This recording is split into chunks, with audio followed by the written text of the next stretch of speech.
Hi guys, I just want to say a big thank you. Thank you so much to everyone who has been following my stories, keeping up with Sta-sh Bosslady. I'm telling you, the interview them was back to back to back, and I still have a couple coming up. But thank you guys so much for the support. Thank you for your words of encouragement. Even after this interview that I'm going to share with you, persons I don't even know reach out to me and give me their words of encouragement, and I'm like, thank you. I am truly blessed. You know, when somebody say, I love you, like genuinely love you, just see you and, you know, see what you have been doing or feel your personality and just say, yeah, man, I like that person. Yeah. Like, I literally have been getting that, and I am so appreciative. But enough chat. So we're gonna watch the video for those who missed that Smile Jamaica interview, and I have a couple more to upload. I'll be uploading the radio audio as soon as that is sorted. But thank you guys so much. So tell a friend to tell a friend to tell a friend for come over here, so because be an inspiration. I go on a channel here, yeah. So thank you guys. So let's watch the TVJ Smile Jamaica interview. And if you like the video, remember to give it a thumbs up. If you don't like the video, still give it a thumbs up because you watch it, right?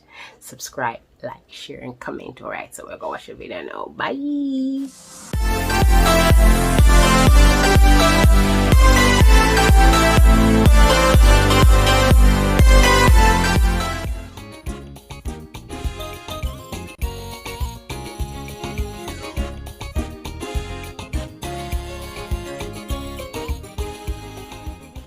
Simone Howard is a woman of courage and determination. She's been through 2 near-death experiences, and she's with us to tell her story. Good morning, Simone. Welcome to Smile Jamaica. It's morning time.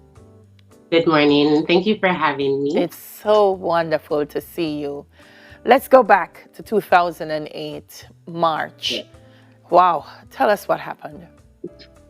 Well, Delia, 2008 March was it was a time, I tell you. I met in a motor vehicle accident near fatal, and sometimes like I'm reminiscing about it and it brings back the memories, though I had a memory lapse. Sometimes it's, you know, it's difficult to talk about, but I'm at a place now where I can really, you know, share my story and hope that it can inspire others. Yes. Right. So 2000, yes, that's the car. 2008, March 8th. I was in a motor vehicle accident. It happened in Portmore. To tell you what happened to me, it's probably easier to tell you what didn't happen. Yeah. I had multiple skull fractures. I had brain damage. I had a brachial plexus damage, which really is like a nerve damage that caused paralysis on the left side. I had a shattered my whole right leg was shattered, and the doctors actually wanted to amputate it from the hip. You know, I had broken toes. Lots of internal damage. Lots of internal damage, which, trust me, is sometimes better you get a broken hand than internal damage. Yeah. Wow. Simone, yeah. I don't even know, because to come out of the accident, and we saw the car, and yes. then to be told all of this is happening to you. What was your state of mind? To tell you the truth, I know I had stages of depression, but in all honesty, I have a great support system from co-workers at the time, family, friends. But if I was to big up everybody, the show couldn't.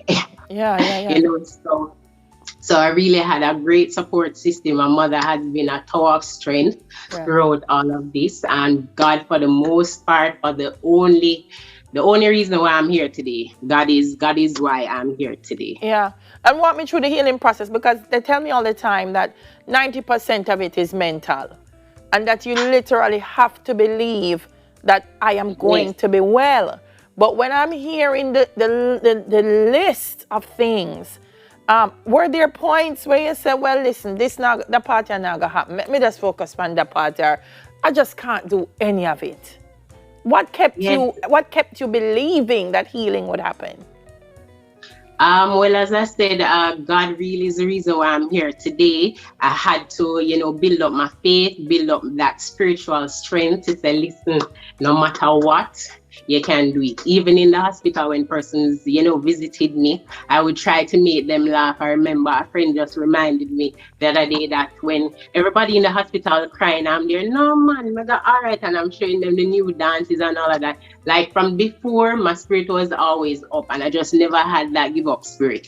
So when it happened to me, I'm saying, I really have to push. I have to keep going because clearly my mission on earth is not done yet, which is why I'm here. And as I said, my support system really helps me a lot. Wow, I keep hearing you say God, and someone said to me on an interview on radio that sometimes God is trying to get our attention, Yes. and we're not looking, and then He has to do something that jerks us into, yes, I am seeing and I'm hearing, and it sounds to me like that was your experience as well. Definitely, definitely. Because sometimes daily we're going through the motion of life. I know you're just you're living. You're not focusing on what really deep down is, because I was actually baptized from I was about 17. And life happens and we kind of stray and we just live our lives. No panac was there that I don't go. I was partying, entertaining all sorts of, persons in your circle, which you shouldn't have. And honestly, as I said, as you just said, it's like a wake up call. God just there for pause me to say, listen, refocus. You know what you're here to do. So I'm gonna give that little break, and you will pick up refocus. when you're here. Yeah, Yes. but then you refocus. You're trying to heal, and then another obstacle comes. Oh Lord. So, life happens. The accident was 2008. There's some things that still will be permanent, but you try to live and try to live healthy and, live. So last year was the real eye opener in this whole pandemic time. And I thought I had COVID. So I couldn't breathe at one point. I don't know. There was just something going on with my body, and I just I couldn't get up. I couldn't breathe. I couldn't eat. Like mentally, I was just at a bad place. And then I had to go doctors, all sorts of tests, them draw blood, everything was happening. And I just believe it was another pause for me to refocus and get back on track. So that is when I really recommitted my life to God, because I said, look here, you get too much opportunity and you just live life, even though yes, God is in the forefront, you have your devotions and you go to church and all of that, but you're really not where you should be. So last year with all of that, the whole pandemic, me feeling ill, well, it turned out that it was really just a bad sinus infection. So that really was the eye opener for me to say, look here, you really have to cherish life, cherish your loved ones, and just keep going. Yeah. Yeah. So what is life like for Simone today? I mean, looking back, I know gratitude. I hear it. Jesus, yes. Yeah. But Simone today is good. I have a successful small business, and I actually teamed up with the Ministry of Labor to offer work and training programs for upcoming persons who probably just leaving school. The age group though is, I believe, 18 to 35. So that was a really, really good move, because I commit myself to helping persons, bringing up persons, inspiring them, motivating them, training them. So that is how I'm living life now. Man, girl, I'm looking at you now and I'm saying, look, you're an inspiration, because there are a lot of people, particularly now in this pandemic, that they're facing so much and they feel like there's no light. And I say this all the time. When you make it through the tunnel, be the light. Be the light that somebody else can see, and you are that light.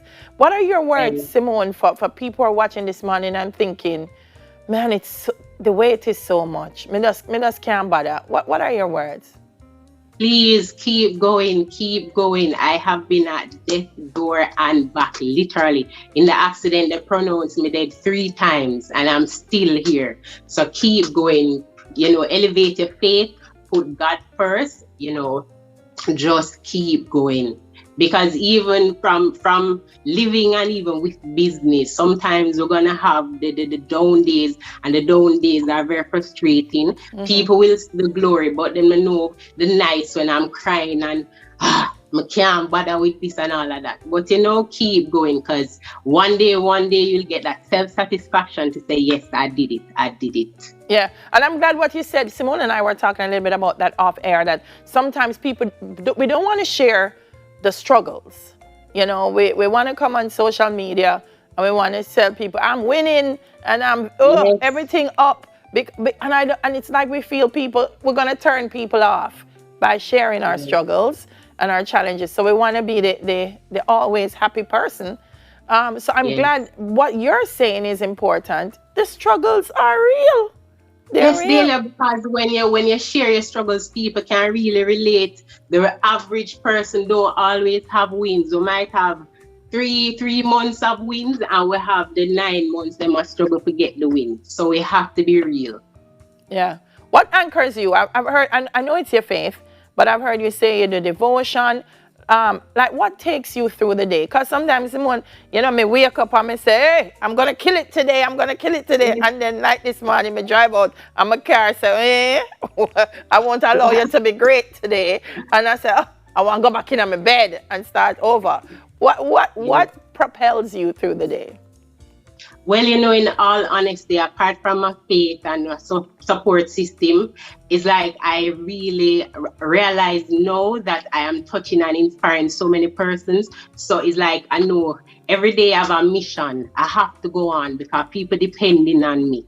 People literally look to me to give them a word of encouragement, or okay, what I can do today to make my life better, what I can do today to be a better business person or so, because I'm certified as a health and wellness coach now, which my accident propelled me to do that. So sometimes I heal myself while I healing others.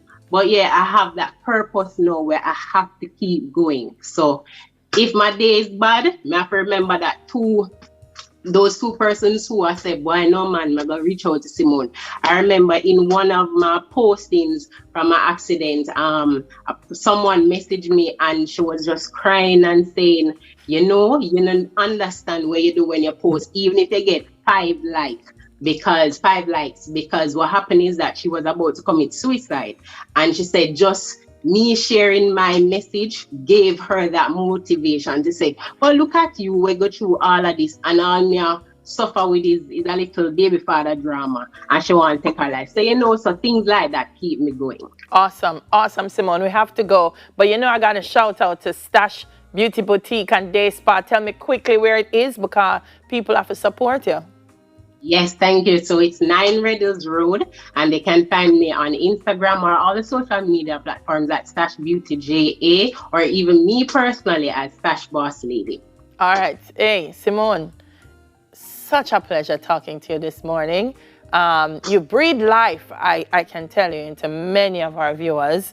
3 times pronounced dead, still here, still living, still being that light. Awesome. Enough respect, Simone. Thank you, Delia. Bye. Simone Howard, owner of Sta-sh Beauty Boutique and Day Spa. Check her out now. Give her some support.